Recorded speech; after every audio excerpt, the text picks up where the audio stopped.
শুভ দুপুর বন্ধুরা, তোমরা সবাই ভালো আছো? আমিও ভালো আছি। আজকে আমার ছোট মনে একটা প্রশ্ন নিয়ে এলাম। অমাবস্যাতে অনেকে পুজো দেয় না, পুজো মানে খেতে দেয় না মাকে, পুরো চাপা টাপা দিয়ে রাধা গোবিন্দ যে যেখানে আছে সবাইকে চাপা দিয়ে রেখে দেয়। তা আমার একটা প্রশ্ন হলো, যে প্রশ্নটা এলাম, যে মার অমাবস্যা লাগলে খেতে দেয় না কেন? সবাই বলে এই পুজো দিচ্ছিস, পুজো দিবি না, ঠাকুরকে ছুতে নেই। আমি ঠাকুরকে ছোবো না, কিন্তু তাদের খেতে দেবো না?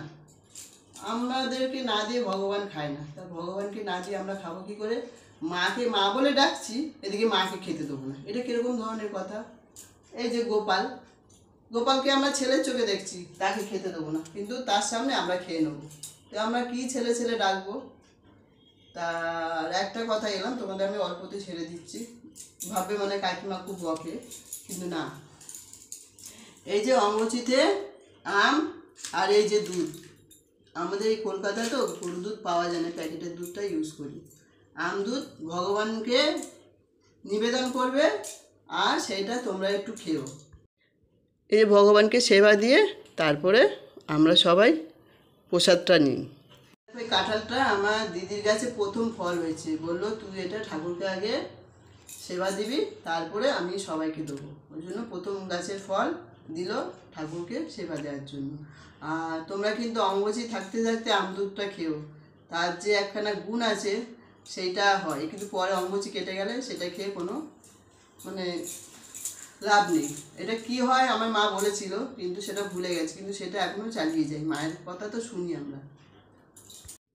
বন্ধুরা, আর একটা কথা বলছি, মানে আমার মা বলতো সধবাদে সিঁদুর পরতে নেই, সাবান মাখতে নেই, তেল মাখতে নেই, এগুলো আমার মা বলে গেছিলো, আমরা সেটা শুনি।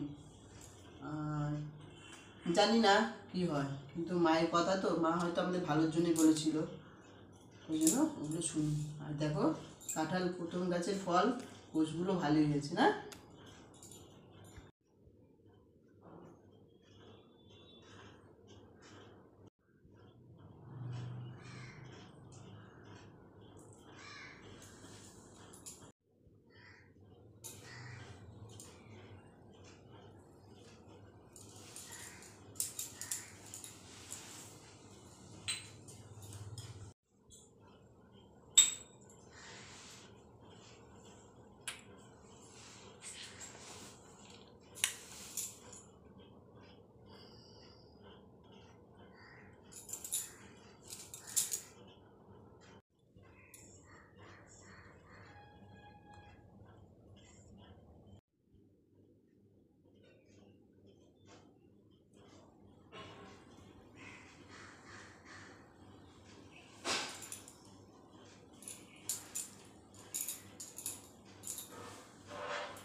বন্ধুরা, আমি ভগবানকে ভোগ দিয়েছি, এখন তো দরজা আটকে দেবো, খেতে দেবো ওদেরকে।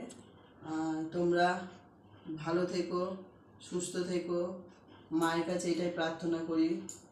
মায়ের কাছে নাকি এখন যে যা চাই দেয়, মাকে এটাই প্রার্থনা করি। আমার সব বন্ধুরা যে যেখানে আছে, ছোট বড় সবাইকে সুস্থ রাখো, ভালো রাখো, এই কামনায় আমি ঈশ্বরের কাছে করি।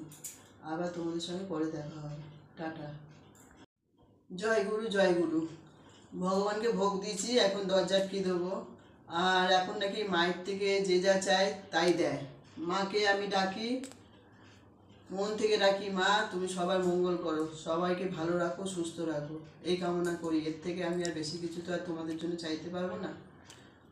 তোমাদের সঙ্গে আবার পরে দেখা হবে। টাটা, সবাই ভালো থাকো, সুস্থ থাকো।